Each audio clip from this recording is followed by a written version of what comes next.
की राष्ट्रभाषा हिंदी है और अपनी राष्ट्रीय भाषा के सम्मान में हम प्रत्येक वर्ष 14 सितंबर को हिंदी दिवस के रूप में मनाते हैं। भले ही हमारे देश में अनेक प्रांत और अनेक भाषाएं हैं, लेकिन पूरे भारतवर्ष को हिंदी भाषा ही एकता के एक सूत्र में पिरोती है। यानी पूरे देश में हिंदी ही एक ऐसी भाषा है जो हर जगह बोली और समझी जाती है। हिंदी पर हमें गर्व है, अभिमान है। हिंदी भारतीय संस्कृति की आत्मा है। हम हर साल विद्यालय में हिंदी सप्ताह मनाते हैं, जिसमें हम बच्चों से विभिन्न गतिविधियां करवाते हैं। कविता वाचन प्रतियोगिता भी इसी से जुड़ी एक कड़ी है, जिसमें कक्षा 4 के बच्चों ने बढ़ चढ़कर हिस्सा लिया। नमस्कार। आचार्य विश्वनाथ जी के अनुसार वाक्यम रसात्मकम काव्यम अर्थात रसयुक्त वाक्य ही काव्य है या कविता है। हम इन कविता के माध्यम से अपने विचारों को कल्पना की उड़ान में भरते हैं। आज यहाँ इस मंच पर हमारे इन नन्हे बच्चों ने अपनी कविता में कई विधियों का प्रयोग किया, जैसे गीत प्रणाली, तुलना प्रणाली, समीक्षा प्रणाली। इन सब का प्रयोग करके उन्होंने अपनी कविता को एक नई पहचान दी है। इतना नहीं, इन अनेक कौशलों का प्रयोग कर उन्होंने आत्मविश्वास के साथ अपने भविष्य की एक मजबूत और दृढ़ नींव रखी है। धन्यवाद। नमस्कार। जल जीवन के लिए बहुत ही आवश्यक है तत्व। पंच महाभूतों में इसका सबसे अधिक महत्व। अगर नहीं होता जल, जग में कहीं न होते जीव। हरियाली की पर ना पाती इस वसुधा पर नींव। नहीं रहेगा जल तो सारे सूखे होंगे खेत। धूल उड़ेगी धरती ऊपर या फिर होगी रेत। नहीं अन्न का दाना होगा, भूखे होंगे लोग। तड़पाएंगे तब मानव को तरह तरह के रोग। बढ़ता ही जाता है प्रतिदिन जनसंख्या का भार, और धरा पर संचित जल का रीत रहा भंडार। अगर बचाना है जीवन तो करें न जल बर्बाद। जल ही है आधार जीव का, बात रखें ये याद। धन्यवाद। मेरा नाम है आराध्य तिवारी और मैं आपके सामने पर्यावरण के नष्ट होने के बारे में एक कविता प्रस्तुत करने जा रहा हूँ, जिसका शीर्षक है संभल जाओ ए दुनिया वालों। तो चलिए अपनी कविता शुरू करते हैं। संभल जाओ ए दुनिया वालों, वसुंधरा पे करो घातक प्रहार नहीं। रब करता आगाह हर पल, प्रकृति पर करो घोर अत्याचार नहीं। लुप्त हुए अब झील और झरने, वन्य जीवों को मिला मुकाम नहीं। मिटा रहा खुद जीवन अपना, धरा पर बचा जीवन का आधार नहीं। नष्ट किए हमने हरे भरे वृक्ष लताए, दिखे कहीं हरियाली का अब नाम नहीं। लहराते थे कभी वृक्ष हर आंगन में, बचा शेष उन गलियारों का श्रृंगार नहीं। तबाह हो रहा सब कुछ निष्दिन, पर आनंद के अलावा कुछ याद नहीं। नित्य नए साधन की खोज में, पर पर्यावरण का रहा किसी को ध्यान नहीं। त्याग रहे नित संस्कार अपने, बुजुर्गों को मिला सम्मान नहीं। देवों की इस पावन धरती पर, बचा धर्म कर्म का नाम नहीं। समझ जाओ ए दुनिया वालों, वसुंधरा पे करो घातक प्रहार नहीं। रब करता आगाह हर पल, प्रकृति पर करो घोर अत्याचार नहीं। धन्यवाद। मैं कक्षा 4D की छात्रा हूँ। आज मैं आपके समक्ष नदियों की सीमाएं नामक कविता प्रस्तुत करने जा रही हूँ, जिसके रचयिता गुप्त हैं। समाचार चैनल के संवाददाता जोर जोर से चिल्ला रहे हैं, माँ गंगा को विंध्यवासिनी और सुरसा बता रहे हैं। प्रकृति कर रही अपनी मनमानी, गांव, सड़क और शहर तक भर आया बाढ़ का पानी। ऐसा सुनकर माँ गंगा मुस्कुराई और बयान देने जनता की अदालत में चली आई और बोली, मुझे भी तो अपनी जमीन छीनने का डर सालता है और मनुष्य मेरी निर्मल धारा में केवल कूड़ा करकट ही डालता है। धार्मिक आस्थाओं का कचरा मुझे ही झेलना पड़ता है। जिंदा से लेकर मुर्दों का अवशेष मुझे ही अपने भीतर ठेलना पड़ता है। अरे जब मनुष्य मेरे अमृत से जल में पॉलीथीन बहाता है, जब मेरी धारा में आकर मिलता है जहरी नालों का पानी, तब किसी को नहीं दिखाई देती मनुष्य की मनमानी जब अपनी सीमाओं को लांघ देती है, तब प्रकृति भी अपनी सीमाओं को खूंटी पर टांग देती है। जिसे बाढ़ का नाम देकर मनुष्य हैरान परेशान है, वो तो दरअसल गंगा का सफाई अभियान है, नदियों का सफाई अभियान है। धन्यवाद। नमस्कार, मैं निष्का शुक्ला कक्षा 4 अ से आप सबको शरद चंद्र गौर द्वारा लिखी गई कविता सुनाने जा रही हूँ, जिसका शीर्षक है मैं पानी हूँ। मैं पानी हूँ, प्यासे की प्यास बुझाने वाला पानी, झील, नदी, नालों, पोखरों, तालाब और कुएं का पानी, वर्षा का पानी, ओस का पानी, समुंदर का लहलहाता पानी, बर्फ का जमा बादलों का वाष्पित पानी, नदियों में बहता, तालाब पोखरों में बंधता, बादलों में आसमान छूता, उड़ता, बरसता, फिर बहता, मैं रुकता नहीं, मैं चलता रहता हूँ अपनी मंजिल की ओर। सारा जहां मेरी मंजिल, समुंदर मेरा अंतिम पड़ाव, जहां पर भी मैं मारता हिलोरे और उड़ जाता बादल बनकर। मेरे बिना जीवन नहीं, मेरे बिना जग नहीं, मेरे बिना कल नहीं, मैं ना गिरूं तो पड़ जाता सूखा, मैं बरस पड़ूं तो आ जाती बाढ़। मेरे जीवन चक्र को मत रोको, मैं अनमोल हूँ, मुझे सहेजो। धन्यवाद। सुप्रभात आप सभी श्रोताओं को कक्षा 4 ब की यशिका सांखला का नमस्कार। आज मैं आप सभी के समक्ष जल के महत्व पर एक कविता प्रस्तुत करूंगी। तो आइए सुनते हैं जल के महत्व की कहानी उसी की जुबान। मेरी कविता का शीर्षक है जल हूँ मैं, जल हूँ मैं, जीवन का कल ही हूँ मैं। मेरी एक एक बूंद है अनमोल,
लंबी छोटी टहनियों को और उनके जड़ों को। मन में एक एहसास आता, अगर मैं एक पेड़ बन जाता, फलों से लगा हुआ मेरा तन झुक झुक कर शीश नवाता और जहाँ के लोगों को विनम्रता का पाठ पढ़ाता।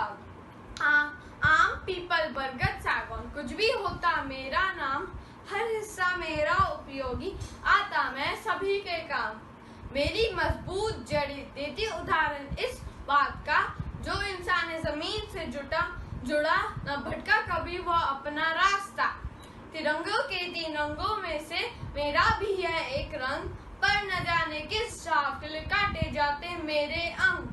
बड़े घने जंगलों को काटकर मानव कर रहा है प्रगति का अनुसरण, लेकिन अगर मैं ही नहीं रहा तो कौन रोकेगा ये सारा प्रदूषण। मत काटो मत मारो मुझको, तुम्हारा जीवन मुझसे आता, कहता हूँ हर बार यही मैं तुमको, अगर मैं एक पेड़ बन जाता। धन्यवाद। नमस्कार, आज मैं आपके सामने एक स्वयं लिखित कविता प्रस्तुत करने जा रहा हूँ।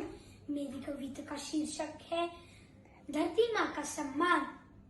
दुनिया में एक ही जगह जब जन्मा है इंसान, ये धरती माता है हमारी और हम है इसकी संतान। खाने को इसने अन्न दिया, जल दिया हमें पीने को, फल फूल और कई धातुएं दी हवा हमें जीने को, सब जीवों को अपना मान दिया स्थान हमें रहने को।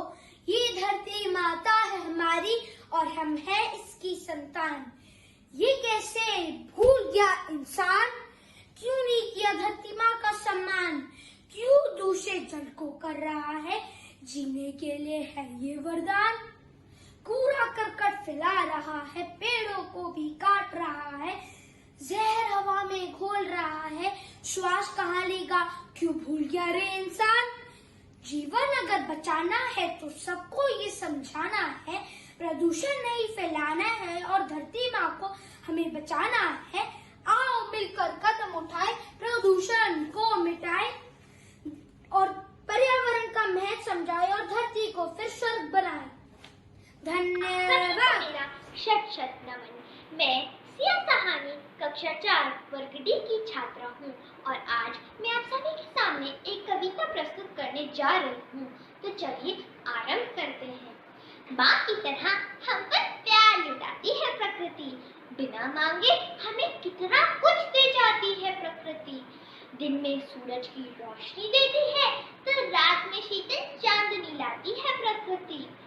मानव इसका उपयोग करे, इससे कोई ऐतराज नहीं, लेकिन मानव इसकी सीमाओं को लांघे यह इसे मंजूर नहीं। विकास की दौड़ में प्रकृति को नजरअंदाज करना बुद्धिमानी नहीं है, क्योंकि सवाल है हमारे भविष्य का। यह कोई खेल कहानी नहीं है। प्रकृति का सम्मान करें सब, यही हमारे हित में है, यही हमारे हित में है। धन्यवाद।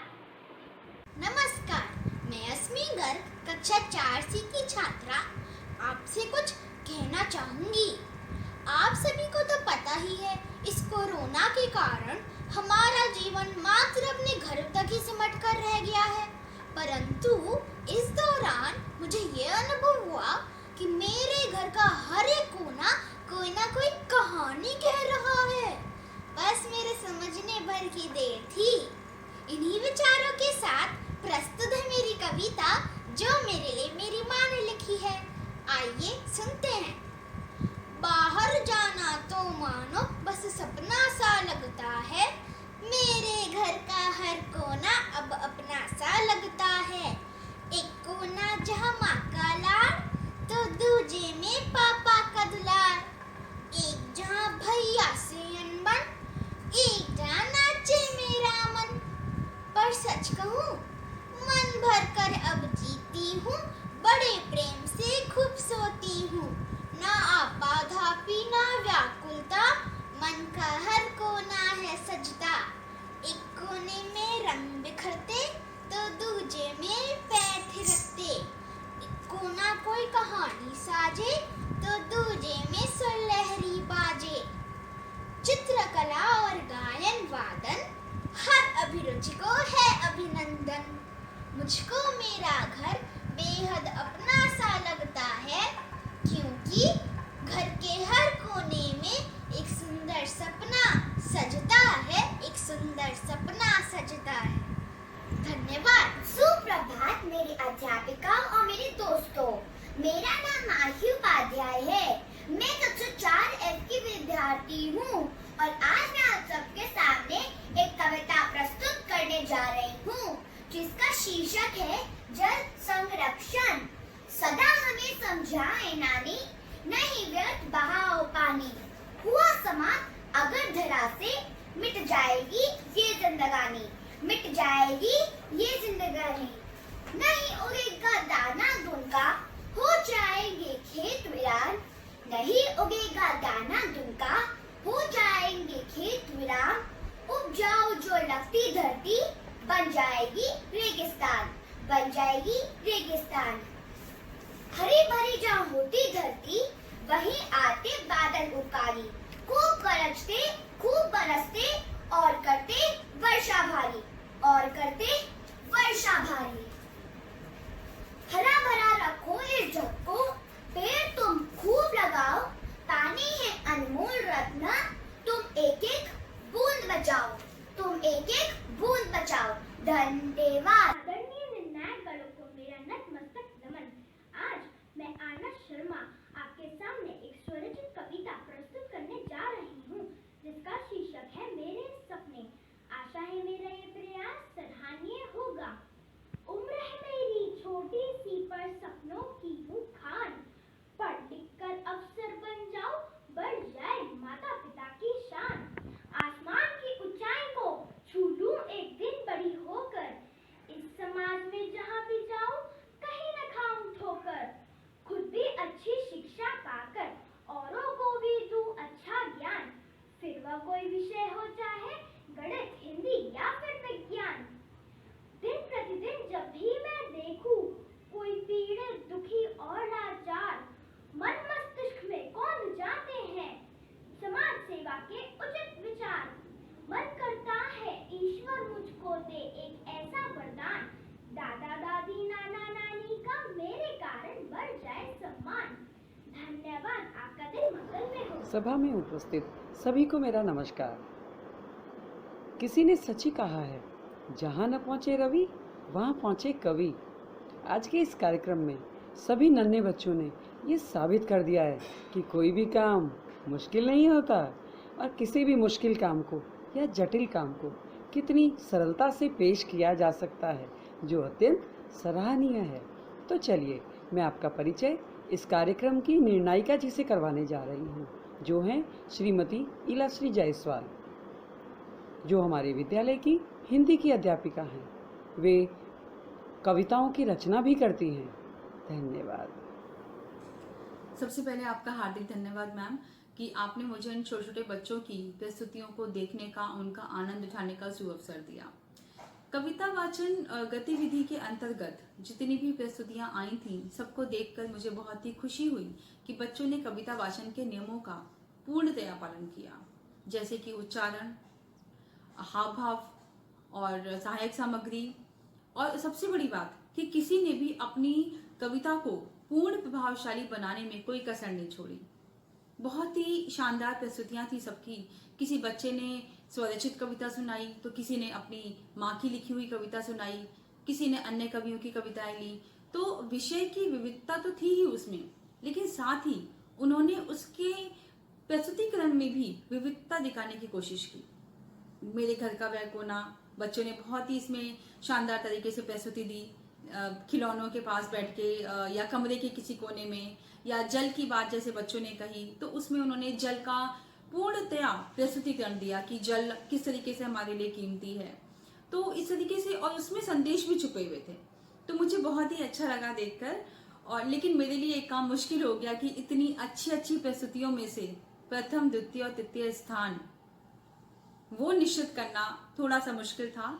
तो लेकिन फिर भी ये नियम है प्रतियोगिता का कि प्रथम, द्वितीय और तृतीय स्थान हमको देना ही पड़ता है। तो जिन बच्चों का आया है उनको तो हार्दिक बधाई, और जिन बच्चों का नहीं आया और उनके लिए तो मैं इतना ही कहना चाहूंगी कि उनका प्रयास भी बहुत ही अच्छा था। जैसा कि मैंने पहले ही कहा कि सभी के प्रयास बहुत अच्छे थे और मुझे बहुत मुश्किल हुई।